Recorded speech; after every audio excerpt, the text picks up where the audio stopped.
പ്രകോപനമൊന്നുമില്ലാതെയാണ് ഇറാൻ്റെ ആണവ നിലയങ്ങളെയും ഇറാൻ്റെ വ്യോമത്താവളങ്ങളെയും സൈനിക താവളങ്ങളെയും ഒക്കെ ഇസ്രായേൽ ആക്രമിച്ചത്. അടിച്ചാൽ തിരിച്ചടിക്കുമെന്ന് ഇസ്രായേൽ കരുതിയില്ല. അടിച്ചാൽ മാരകമായ തിരിച്ചടി ഉണ്ടാകുമെന്ന് ഇസ്രായേൽ കരുതിയില്ല. പക്ഷേ അതിഭയാനകമായ തിരിച്ചടിയാണ് ഇസ്രായേലിന് ലഭിച്ചത്. ഇസ്രായേലിൻ്റെ അഭിമാനമായ ഹൈഫൈ തുറമുഖം ഇപ്പോൾ നിന്ന് കത്തുകയാണ്. ഇസ്രായേലിൻ്റെ അഭിമാനമായ തുറമുഖ നഗരമാണ് ഹൈഫ. അതാണ് ഇപ്പോൾ നിന്ന് കത്തുന്നത്. ഇസ്രായേലിൻ്റെ പേരുകേട്ട വ്യോമ പ്രതിരോധ സംവിധാനമായ അയൺ ഡോമും അമേരിക്ക ഇസ്രായേലിന് നൽകിയ താഡ് എന്ന എയർ ഡിഫൻസ് സിസ്റ്റവും ഒക്കെ തകർന്ന് തരിപ്പണമായി. 95% മിസൈലുകളും തങ്ങൾ നിഷ്പ്രഭമാക്കി എന്ന് ഇസ്രായേൽ അവകാശപ്പെടുമ്പോൾ ഹൈഫ നഗരം നിന്ന് കത്തുന്നത് സോഷ്യൽ മീഡിയയിൽ പ്രചരിക്കുന്നു. ഇറാൻ്റെ ആക്രമണത്തിൽ ഇതുവരെ 7 പേർ കൊല്ലപ്പെട്ടതായി ഇസ്രായേൽ പറയുന്നു. എന്നാൽ 7 പേരല്ല, അതിൽ കൂടുതൽ പേർ കൊല്ലപ്പെട്ടിട്ടുണ്ട് എന്നാണ് മാധ്യമങ്ങൾ ചൂണ്ടിക്കാണിക്കുന്നത്. ഇസ്രായേൽ ഒരിക്കലും തങ്ങൾക്ക് പറ്റിയ തങ്ങൾക്കുള്ള തിരിച്ചടി തുറന്ന് പറയാറില്ല. എല്ലാം കുറച്ച് തങ്ങൾക്കൊന്നും പറ്റിയില്ല എന്ന് ലോകത്തിന് മുമ്പിൽ കാണിച്ചു കൊടുക്കും ഇസ്രായേൽ. പക്ഷേ നിരവധി പേർക്ക് പരിക്കേറ്റിട്ടുണ്ട്, 7 പേരല്ല അതിൽ കൂടുതൽ പേർ കൊല്ലപ്പെട്ടിട്ടുണ്ട് എന്നാണ് ഹിന്ദുസ്ഥാൻ ടൈംസും അൽ ജസീറയും ഒക്കെ റിപ്പോർട്ട് ചെയ്യുന്നത്. ഹൈഫ നഗരത്തിൽ മിസൈലുകളുടെ മഴ തന്നെ പെയ്യിച്ചു ഇറാൻ. ബാലിസ്റ്റിക് മിസൈലുകൾ. ഏകപക്ഷീയമായാണ് ഇസ്രായേൽ ആക്രമണം നടത്തിയത്. ടെഹ്റാനിലും ഇറാൻ്റെ തന്ത്രപ്രധാനമായ കേന്ദ്രങ്ങളിലും ഒക്കെ. അതിന് ഭയാനകമായ തിരിച്ചടിയാണ് ഇറാൻ കൊടുത്തിരിക്കുന്നത്. Tel Aviv, Jerusalem, northern Israel തുടങ്ങിയ സ്ഥലങ്ങളിലെ തന്ത്രപ്രധാനമായ കേന്ദ്രങ്ങളിൽ അതിശക്തമായ തിരിച്ചടി ഇറാൻ കൊടുത്തു. ആക്രമണം തുടരുമെന്ന് ഇറാൻ പ്രഖ്യാപിക്കുകയും ചെയ്തു. അതേസമയം അയത്തുള്ള ഖൊമൈനിയുടെ വസതിയെ ലാക്കാക്കി ഇസ്രായേൽ നടത്തിയ വ്യോമാക്രമണം ഇറാൻ നിഷ്പ്രഭമാക്കി. ഇസ്രായേലിൻ്റെ വിമാനങ്ങൾ വെടിവെച്ചിട്ടുകൊണ്ടാണ് ആ വ്യോമാക്രമണം ഇറാൻ നിഷ്പ്രഭമാക്കി മാറ്റിയത്. മാത്രമല്ല, ഇപ്പോൾ ഏറ്റവും ഒടുവിൽ വരുന്ന ന്യൂസ് അനുസരിച്ച് ഇറാഖിലെ അമേരിക്കൻ സൈനിക താവളങ്ങൾക്ക് നേരെ ആക്രമണം ഉണ്ടായിരിക്കുന്നു. ഇസ്രായേലിനെ സഹായിക്കുന്ന നിലപാടെടുത്താൽ അമേരിക്കയെയും ബ്രിട്ടനെയും ആക്രമിക്കുമെന്ന് ഇറാൻ മുന്നറിയിപ്പ് നൽകിയിരുന്നു. ആ മുന്നറിയിപ്പ് നൽകിയതിന് പിന്നാലെയാണ് അമേരിക്കൻ സൈനിക താവളങ്ങൾക്ക് നേരെ ആക്രമണം ഉണ്ടായിരിക്കുന്നത്. ഇറാൻ സായുധ സേനയാണ് ആക്രമണം നടത്തിയതെന്ന് പറയപ്പെടുന്നു. അതിനെക്കുറിച്ചുള്ള വിവരങ്ങൾ പുറത്തു വന്നുകൊണ്ടിരിക്കുന്നു.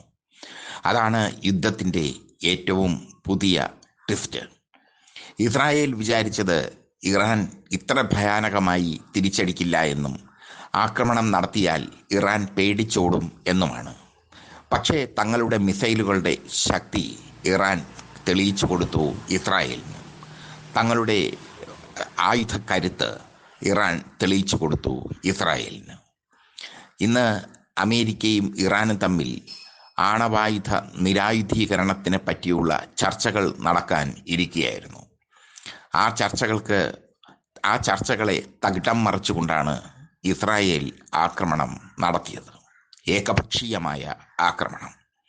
ഒരു പ്രകോപനവും ഇല്ലാതിരിക്കെ ഇറാൻ്റെ ആണവ നിലയങ്ങളും സൈനിക താവളങ്ങളും കേന്ദ്രമാക്കി ഇസ്രായേൽ ആക്രമണം നടത്തുകയായിരുന്നു.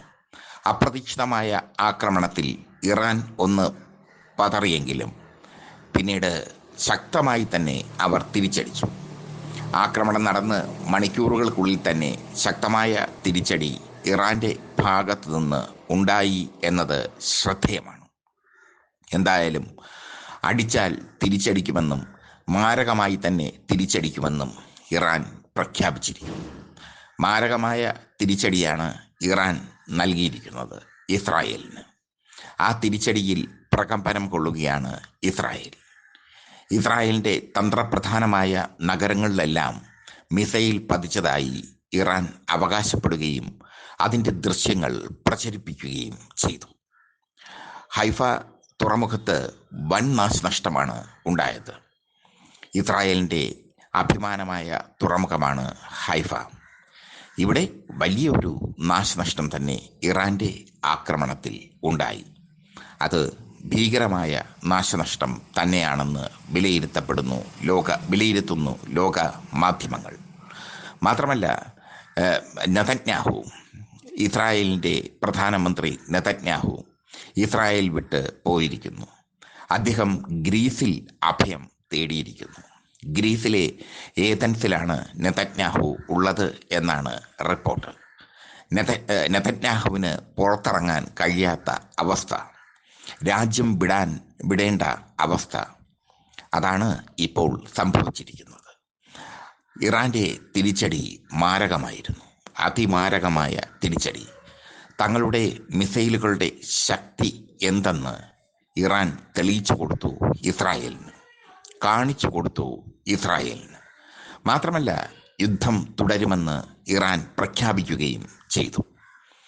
ഇസ്രായേൽ വിചാരിച്ചത് ഗസയിൽ കയറി നിരങ്ങുന്നത് പോലെ ഇറാനിൽ കയറി നിരങ്ങാമെന്നാണ്.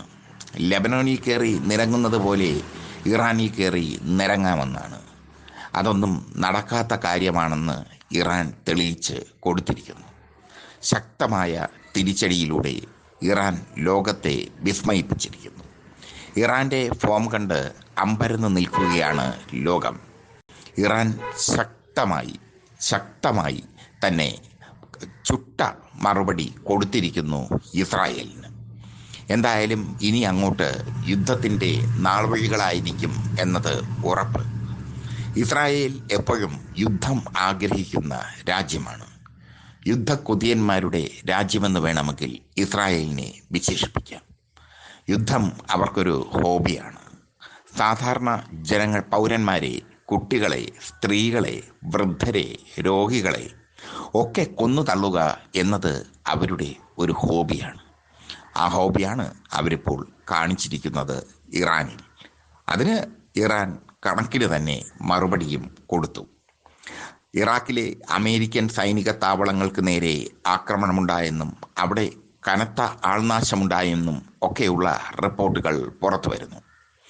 ഇസ്രായേൽ ആക്രമണം നടത്തിയപ്പോൾ ട്രംപ് ഇസ്രായേലിനെ കൈയടിച്ച് പ്രോത്സാഹിപ്പിച്ചു. ഇസ്രായേലിൻ്റെ ആക്രമണം തുടരുമെന്ന് ട്രംപ് പ്രഖ്യാപിച്ചു. അതേ ട്രംപ് ഇപ്പോൾ ആകെ മൊത്തം അങ്കലാപ്പിലാണ്.